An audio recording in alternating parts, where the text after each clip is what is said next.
ನಮಸ್ಕಾರ, ನಿಮ್ಮೆಲ್ಲರೂ ರೇಖಾಸ್ ಕುಕ್ಕೋಸ್ಗೆ ಸ್ವಾಗತ. ನಾನು ಇವತ್ತು ನಿಮಗೆ ಕರ್ನಾಟಕದ ಒಂದು ಪ್ರಸಿದ್ಧವಾದ ಒಂದು ಡಿಶ್ ಇದು ಬಿಸಿಬೇಳೆ ಬಾತು. ಇದನ್ನು ಮಾಡೋದು ಹೇಗೆ ಅಂತ ತೋರಿಸ್ತಾ ಇದ್ದೀನಿ. ಇದ್ರ ಜೊತೆಗೆ ನಾನು ಮಸಾಲ ಕೂಡ ಹೇಗೆ ಮಾಡ್ಕೊಳ್ಳೋದು, ಒಂದು ಈ 250 ಗ್ರಾಮ್ಸ್ನಷ್ಟು ಪೌಡ್ರ್ ಆಗುತ್ತೆ ಇದನ್ನು ಹೇಗೆ ಮಾಡ್ಕೊಳ್ಳೋದು ಅಂತ ನಾನು ಕೂಡ ತೋರಿಸ್ತೀನಿ. ನೋಡಿ, ಈ ಥರ ತುಂಬ ರುಚಿಯಾಗಿರುತ್ತೆ, ತುಂಬ ಅರೋಮ್ಯಾಟಿಕ್ ಆಗಿರುತ್ತೆ. ಈ ಥರ ಒಂದ್ಸಲಿ ನೀವು ಮಾಡ್ಕೊಂಡು ನೋಡಿ. ಇದಾದ ನಂತರ ನೋಡಿ, ಈಗ ನಾನು ಹೇಗೆ ಮಾಡ್ತಿದ್ದೀನಿ ಅಂತ ತೋರಿಸ್ತೀನಿ. ಪೌಡರ್ನ 1 ಸ್ಪೂನಷ್ಟು ಎಣ್ಣೆ ಹಾಕೊಂಡಿದ್ದೀನಿ. ಅದಾದ ನಂತರ ನಾನು 1/4 ಕಪ್ನಷ್ಟು ಕಡಲೆಬೇಳೆ, 1/4 ಕಪ್ನಷ್ಟು ಉದ್ದಿನಬೇಳೆ ಹಾಕ್ತಿದ್ದೀನಿ. ಇದು ಎರಡೂ ಹುರಿಯೋ ಒಂದು ಟೈಮಿಂಗ್ ಏನಿರುತ್ತಲ್ಲ, ಅದೆರಡು ಸೇಮ್ ಇರೋದ್ರಿಂದ ಇವೆರಡೂ ಒಟ್ಟಿಗೆ ಹುರ್ಕೋತಾ ಇದ್ದೀನಿ ನಾನು. ಈ ಥರ ಬ್ರೌನ್ ಆಯಿತು. ಇವಾಗ ಲೈಟ್ ಬ್ರೌನ್ ಆದ ತಕ್ಷಣ, ಗೋಲ್ಡನ್ ಆದ ತಕ್ಷಣ ನಾನು ಇದನ್ನು ತೆಗೆದಿಟ್ಕೋತಾ ಇದ್ದೀನಿ ಪಕ್ಕಕ್ಕೆ. ಇದಾದ ನಂತರ ನಾನು ಇವಾಗ 1/2 ಕಪ್ನಷ್ಟು ಇದು ಕೊತ್ತಂಬರಿ ಬೀಜ ಹಾಕ್ಕೋತಾ ಇದ್ದೀನಿ. ಆಮೇಲೆ 1 ದೊಡ್ಡ ಸ್ಪೂನಷ್ಟು ಜೀರಿಗೆ, ಆಮೇಲೆ ಬ್ಯಾಡಗಿ ಮೆಣಸಿನ್ಕಾಯಿ ಮತ್ತು ಆಮೇಲೆ ಗುಂಟೂರು ಮೆಣಸಿನ್ಕಾಯಿ ಎರಡನ್ನೂ ಮಿಕ್ಸ್ ಮಾಡಿ ಹಾಕ್ಕೋತಾ ಇದ್ದೀನಿ. ಒಂದು 5 ನಿಮಿಷ ರೋಸ್ಟ್ ಮಾಡ್ಕೊಳ್ಳಿ ಫಸ್ಟು. ಅದಾದ ನಂತರ ನಾನು ಇದಕ್ಕೆ ಒಣ ಕೊಬ್ಬರಿ ಹಾಕ್ತೀನಿ, 1/2 ಕಪ್ಪು. ನಿಮ್ಮ ಹತ್ರ ಡೆಸಿಕೇಟೆಡ್ ಕೋಕೋನಟ್ ಪೌಡ್ರ್ ಅಂತಾರಲ್ಲ, ಅದಿದ್ರೂ ಹಾಕ್ಬೋದು. ಈಗ ಚಕ್ಕೆ ಹಾಕ್ಕೋತಾ ಇದ್ದೀನಿ ನಾನು 1-2 ಪೀಸ್ನಷ್ಟು. ಇದಾದ ನಂತರ 4 ಏಲಕ್ಕಿ ಹಾಕ್ಕೊಂಡಿದ್ದೀನಿ. ಈ ಥರ ಇದು ಲಾಸ್ಟಿಗೆ ಎಲ್ಲ ಮುಗಿತಾ ಬಂದಾಗ ಹಾಕ್ಕೊಂಡ್ರೆ ಚೆನ್ನಾಗಿರುತ್ತೆ. ಯಾಕಂದರೆ ಒಣಕೊಬ್ಬರಿ ಭಾಳ ಟೈಮ್ ತೊಗೊಳ್ಳಲ್ಲ ಹುರಿಯೋಕ್ಕೆ, ಬೇಗ ಕೆಂಪಾಗ್ಬಿಡುತ್ತೆ. ಈಗ ಲಾಸ್ಟಿಗೆ ನಾನು ಗಸಗಸೆ ಹಾಕ್ತಿದ್ದೀನಿ, 1 ದೊಡ್ಡ ಸ್ಪೂನು. ಈ ಥರ ಇದೆಲ್ಲ ಹುರಿದ ನಂತರ ಚೆನ್ನಾಗಿ ಲೈಟ್ ಬ್ರೌನ್ ಆಗಂಗೆ ಹುಡ್ಕೊಳ್ಳಿ. ಯಾಕಂದರೆ ಇದು ಚೆನ್ನಾಗಿ ಒಳ್ಳೆ ಘಮ ಅನ್ನುತ್ತೆ. ಇಲ್ಲದ್ರೆ ಒಂಥರ ಅಷ್ಟೊಂದು ಫ್ಲೇವರ್ ಕೊಡೋದಿಲ್ಲ. ಚೆನ್ನಾಗಿ ಹುರ್ಕೋಬೇಕು ಇದನ್ನು.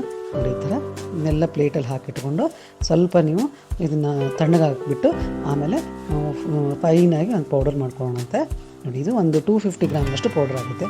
ಇನ್ನು ಒಂದು 4 ಜನ ಇರೋ ಫ್ಯಾಮಿಲಿ ಒಳಗಂದ್ರೆ ನೀವು 4 ಸಲ ಮಾಡ್ಕೋಬೋದು. ಇದರಿಂದ ನಾವು ಫ್ರೆಶ್ಶಾಗಿ ಮಾಡ್ಕೊಂಡ್ರೆ ಪೌಡ್ರ್ ತುಂಬ ರುಚಿಯಾಗಿರುತ್ತೆ. ನೋಡಿರಿ ಎಷ್ಟು ಚೆನ್ನಾಗಿದೆ, ಸಾಫ್ಟಾಗಿದೆ. ಆಮೇಲೆ ಇದ್ರ ಕಲರ್ ಕೂಡ ತುಂಬಾ ಚೆನ್ನಾಗಿ ಬರುತ್ತೆ. ನೋಡಿ, ಈ ಥರ ನೋಡಿ ತುಂಬ ಚೆನ್ನಾಗಿರುತ್ತೆ. ಇದನ್ನ ಮಾಡಿಕೊಂಡು ನೀವು ಒಂದು ಏರ್ ಟೈಟ್ ಕಂಟೈನರ್ ಹಾಕ್ಬಿಟ್ಟು ಸ್ಟೋರ್ ಮಾಡಿ ಇಟ್ಕೋಬೋದು. ಇದನ್ನು ನಾವು ಇವಾಗ ಬಿಸಿಬೇಳೆ ಬಾತ್ ಮಾಡೋಕ್ಕೆ ಎಷ್ಟು ಬೇಕಾಗುತ್ತೆ ಅಷ್ಟನ್ನು ನಾವು ಉಪಯೋಗಿಸ್ಕೊಳ್ಳೋಣಂತೆ. ನಾನೀಗ 1 ಕಪ್ ಅಕ್ಕಿ ತೊಗೋತೀನಿ. 1 ಕಪ್ ಅಂದರೆ 200 ಗ್ರಾಮ್ ಇರುತ್ತೆ. ಆಮೇಲೆ ಒಂದು 3/4 ಕಪ್ನಷ್ಟು ನಾನು ತೊಗರಿಬೇಳೆ ತೊಗೋತಾ ಇದ್ದೀನಿ. ಇವೆರಡನ್ನೂ ಚೆನ್ನಾಗಿ ಮಿಕ್ಸ್ ಮಾಡಿ, ಚೆನ್ನಾಗಿ 1-2-3 ಸಲ ವಾಶ್ ಮಾಡಿ ನಾನು ಇದನ್ನು ಅದಕ್ಕೆ ಕರೆಕ್ಟಾಗಿ 3 ಕಪ್ ನೀರು ಹಾಕ್ಕೋತಾ ಇದ್ದೀನಿ. ಅಂದರೆ 1.5 ಕಪ್ ಲೆಕ್ಕ ಹಿಡ್ಕೊಂಡು 3 ಕಪ್ ಹಾಕೋತೀನಿ. ನೀವು ಇನ್ನೊಂದು ಸ್ವಲ್ಪ ಜಾಸ್ತಿ ಬೇಕಾದರೂ ಹಾಕ್ಕೋಬೋದು. ಮೆತ್ತಗಾಗಿ ಬೇಯಬೇಕೇ ಹೊರತು ಮುಷಿ ಆಗಬಾರ್ದು, ಅಂದರೆ ಹೀಗೆ ಸಾಫ್ಟಾಗಿ ಆಗಬಾರ್ದು, ತುಂಬ ಸಾಫ್ಟಾಗಿ ಆಗಬಾರ್ದು. ಚೆನ್ನಾಗಿ ಬೇಯಬೇಕು, ಆದರೆ ಮೆತ್ತಗೆ ಬೇಯಬೇಕು. ಬಟ್ ಒಂದಕ್ಕೊಂದು ಅಂಟ್ಕೊಂಡಿರಬಾರ್ದು, ಅದೇ ಉದ್ದೇಶ. ಈಗ ನಾನು ಎಲ್ಲ ತರಕಾರಿಗಳನ್ನ 1 ಕಪ್ಪು, ಅಂದರೆ ಬೀನ್ಸು, ಕ್ಯಾರೆಟು, ಆಲೂಗಡ್ಡೆ ಎಲ್ಲ 1 ಕಪ್ ತೊಗೊಂಡಿದ್ದೀನಿ. ಇದಕ್ಕೆ ನಾನೀಗ ನಮ್ಮ ಕಡೆ ಎಲ್ಲ ಈ ಕಡಲೆ ಬೀಜ ಹಾಕ್ತಾರೆ. ನೀವು ಇಷ್ಟ ಇದ್ದರೆ ಹಾಕ್ಕೊಳ್ಳಿ. 1-2 ಸ್ಪೂನಷ್ಟು ನಾನು ನೆನೆ ಇಟ್ಟಿದ್ದೆ. 1 ಗಂಟೆ ನೆನೆ ಇಟ್ಕೊಂಡು ಆಮೇಲೆ ನೀರು ಹಾಕ್ಕೊಂಡು ಬೇಯಿಸ್ಕೊತಾ ಇದ್ದೀನಿ. ಒಂದೇ ವಿಷಲ್ಗೆ ಚೆನ್ನಾಗಿ ಬೆಂದ್ಬಿಡುತ್ತೆ. 1 ಅಥವಾ 2 ವಿಷಲ್ ಬೇಕಾದ್ರೆ ಮಾಡ್ಕೋಬೋದು ನೀವು. ಈಗ ನಾನು ಎಣ್ಣೆ ಇಟ್ಕೊಂಡಿದ್ದೀನಿ, 1-2 ದೊಡ್ಡ ಸ್ಪೂನಷ್ಟು. ನೋಡಿ, ಇದಕ್ಕೆ ಇವಾಗ ನಾನು ಈರುಳ್ಳಿ ಹಾಕ್ಕೊತಾ ಇದ್ದೀನಿ, ಉದ್ದಕ್ಕೆ ಹೆಚ್ಕೊಂಡು. ಕೆಲವರು ಈರುಳ್ಳಿ ಹಾಕ್ತಾರೆ, ಕೆಲವರು ಹಾಕಲ್ಲ. ನಿಮ್ಮ ಇಷ್ಟದ ಪ್ರಕಾರ ನೀವು ಹಾಕ್ಕೋಬೋದು. ನಾನು ಇವಾಗ ಇದಕ್ಕೆ ಒಗ್ಗರಣೆ ಕೊಡ್ತಾ ಇಲ್ಲ. ಇದನ್ನೆಲ್ಲ ಚೆನ್ನಾಗಿ ಫ್ರೈ ಮಾಡ್ಕೊತಾ ಇದ್ದೀನಿ.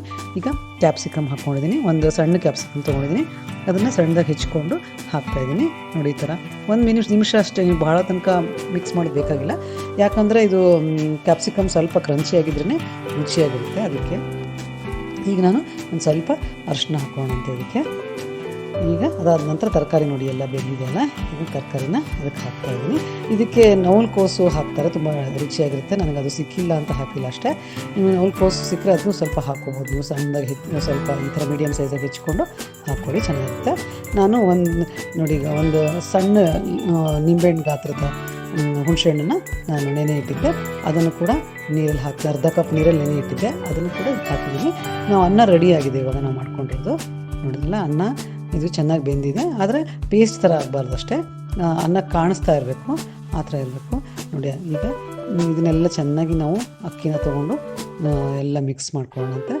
ಇದೆಲ್ಲ ಅಕ್ಕಿನೆಲ್ಲ ಟ್ರಾನ್ಸ್ಫರ್ ಮಾಡ್ಕೊಂಡಾಗ ಅನ್ನನ ಟ್ರಾನ್ಸ್ಫರ್ ಮಾಡ್ಕೊಂಡ ತಕ್ಷಣ ಚೆನ್ನಾಗೆಲ್ಲ ಮಿಕ್ಸ್ ಮಾಡ್ಕೋಬೇಕು. ಇದು ನೋಡಿ, 4 ಜನಕ್ಕೆ ಸಫಿಷಿಯೆಂಟಾಗಿ ಆಗುತ್ತೆ. ಇದು ಫ್ಯಾಮಿಲಿ ಆಫ್ 4 ಪೀಪಲ್ ಇರ್ತಾರಲ್ಲ, ನಿಮಗೆ ಸಫಿಷಿಯೆಂಟಾಗಿ ಆಗುತ್ತೆ ಇದಿಷ್ಟು. ಯಾಕಂದರೆ ಇದರಲ್ಲಿ ಬೇಳೆನೂ ಇರುತ್ತೆ. ಇದರಿಂದ ಆಮೇಲೆ ಇದನ್ನು ಸ್ವಲ್ಪ ನೀರಾಗಿ ಮಾಡೋದ್ರಿಂದ ತುಂಬ ಗಟ್ಟಿಯಾಗಿರೋದ್ರಿಲ್ಲ, ಆದ್ದರಿಂದ ಇದು ತುಂಬ ಈಡಾಗಿ ಬರುತ್ತೆ. ಇದಕ್ಕೆ ನಾನು 2 ಕಪ್ ನೀರನ್ನ ಹಾಕಿದ್ದೀನಿ. ಎಲ್ಲನೂ ಚೆನ್ನಾಗಿ ಮಿಕ್ಸ್ ಮಾಡ್ಕೊತಾ ಇದ್ದೀನಿ.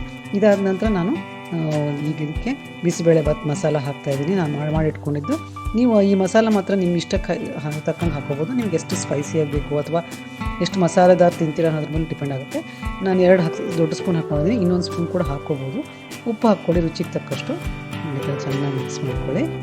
ಚೆನ್ನಾಗಿ ಕುದಿಬೇಕಿದೆ, ಅಂದರೆ ಎಲ್ಲ ಒಂದುಗೂಡುತ್ತೆ. ನೋಡಿ, ಮುಚ್ಚಿಟ್ಟು ನಾನು ಒಂದು 10 ನಿಮಿಷ ಕುದಿಸಿದ್ದೀನಿ. ಎಷ್ಟು ಚೆನ್ನಾಗಿ ಕಲರ್ ಬಂದಿದೆ. ನಿಮಗೆ ಖಾರ ಗಿರ ಕಡಿಮೆ ಇದೆ ಅಂತ ಅನ್ನೋ ಫೀಲಿಂಗ್ ಇದ್ದರೆ ಚಿಲ್ಲಿ ಪೌಡರ್ ಹಾಕ್ಕೊಳ್ಳಿ, ಸ್ವಲ್ಪ ಖಾರ ಪುಡಿ ಹಾಕ್ಕೊಳ್ಳಿ. ಎಲ್ಲ ನಿಮಗೆ ಹುಣಸೆ ಹಣ್ಣಿಂದು ಅಥವಾ ಆಮೇಲೆ ಈ ಮಸಾಲ ಮತ್ತು ಖಾರ ಪುಡಿ ಇದೆಲ್ಲ ನಿಮ್ಮ ಟೇಸ್ಟಿಗೆ ತಕ್ಕಂಗೆ ನೀವು ಚೇಂಜ್ ಮಾಡ್ಕೋಬೋದು.